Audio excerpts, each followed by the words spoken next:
India, Philippines strengthen Indo-Pacific Doctrine in message to China and US. The upgrade was formalized during President Ferdinand Bongbong Marcos Jr.'s state visit to New Delhi on August 5, 2025, coinciding with the 75th anniversary of diplomatic ties between the two nations. But beyond the ceremonial optics lies a deeper realignment, one shaped by Chinese assertiveness, America's unpredictability, and the rising role of India. The highlight of the visit, a ceremonial reception at Rashtrapati Bhawan, and the warm rhetoric exchanged was complemented by the 13 bilateral agreements signed, and more importantly, the establishment of a roadmap for the strategic partnership through to 2029. India is the only fifth strategic partner of the Philippines, the other four being Japan, Australia, Vietnam, and South Korea. With the United States, its closest ally, Manila has a mutual defense treaty. But the USA's commitment is proving to be transient. But facing an increasingly belligerent China in the South China Sea, the Philippines needs more partners with skin in the game. India is the obvious choice here. It can be a reliable maritime security, defense, and economic partner. And it's for this reason that a great geopolitical alignment is brewing between the two nations. Marcos said in New Delhi, Indo-Pacific is the correct evolution of Asia-Pacific, adding that the term better reflects the global nature of politics, trade, and the economy today. Earlier this week, just before this meeting between Modi and Marcos, India and the Philippines conducted their first-ever joint naval drills in the contested waters near Scarborough Shoal, a bold move that sends a clear signal to Beijing. The two-day bilateral maritime cooperative activity focused on tactical coordination and strengthening joint maritime capabilities.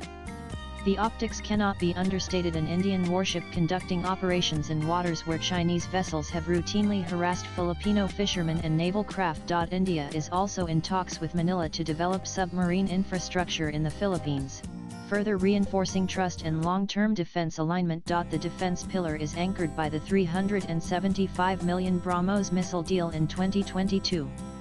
India delivered the second batch of the supersonic cruise missile system earlier this year. Remember, the Philippines is the first international buyer of BrahMos, which is now battle-proven after its deployment in Operation Sindoor.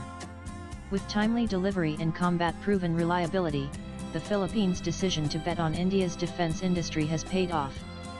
That is why Manila wants more. It is now exploring additional acquisitions, including the shorter-range Akash missile system and deeper co-development and co-production initiatives with India. This is more than a buyer-seller dynamic. It's a strategic deterrent partnership, one where India plays the role of an assertive but dependable security provider in a region fatigued by great power brinkmanship. Now let's look deeper into how the challenges faced by the Philippines have brought it closer to India. The Philippines, a sprawling archipelago of over 7,000 islands, is strategically located at the crossroads of East and Southeast Asia. With a population nearing 120 million and a growing service-led economy, it is also Asia's most vulnerable frontline state against Chinese aggression. Beijing has repeatedly challenged Manila's sovereignty in the South China Sea, including laser attacks, water cannon assaults, and blockades near Second Thomas Shoal and Scarborough Shoal. And that's right, I said laser attacks. In 2023, the Chinese Coast Guard allegedly shined a military-grade laser at a Philippines Coast Guard vessel, temporarily blinding the crew. All this is linked to China's claims over the South China Sea.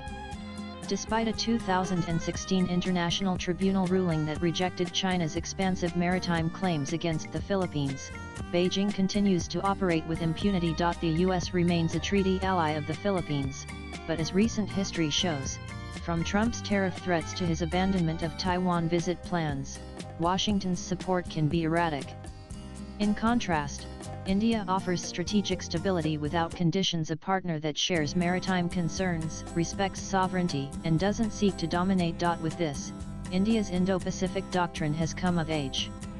It has a role to play not just in the Indian Ocean, but in the South China Sea and beyond, a reality that is embracing assertively.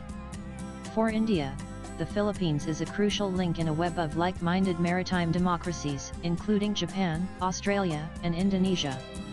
New Delhi's Indo-Pacific vision, centered on freedom of navigation, international law, and regional autonomy, is steadily transitioning from declaratory diplomacy to operational engagement. Prime Minister Modi reiterated this during his meeting with Marcos, stating India's unwavering support for a rules-based order in the Indo-Pacific and its commitment to peace, security, and prosperity in the region.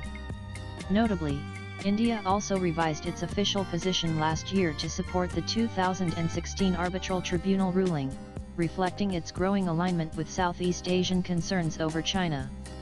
Meanwhile, Manila also strongly condemned the Pahalgam terror attack. This geopolitical alignment is fueling a future harvest in economic ties. Currently, trade stands at only $3 billion, but that is set to change.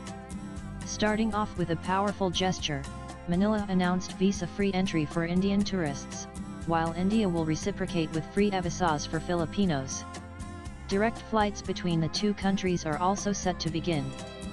Further, the two nations are seeking to fast-track negotiations for a bilateral preferential trade agreement. The Philippines, as the ASEAN chair in 2026, will play a crucial role in the review of the India-ASEAN FTA. Swipe left for next video. Moreover, the two leaders have committed to linking their national payment systems, a significant step in enhancing people-to-people and business-to-business exchanges. India will also assist Manila in developing a sovereign data cloud, enhancing the Philippines' cybersecurity posture. This is significant, especially as it faces a major Chinese cybersecurity threat. As China continues its maritime expansion and the US oscillates between engagement and retrenchment, nations like the Philippines are hedging their bets and increasingly turning to India. This strategic partnership is a signal that in the Indo-Pacific's evolving security architecture, India is not just a participant, it is an architect. Latest blogs.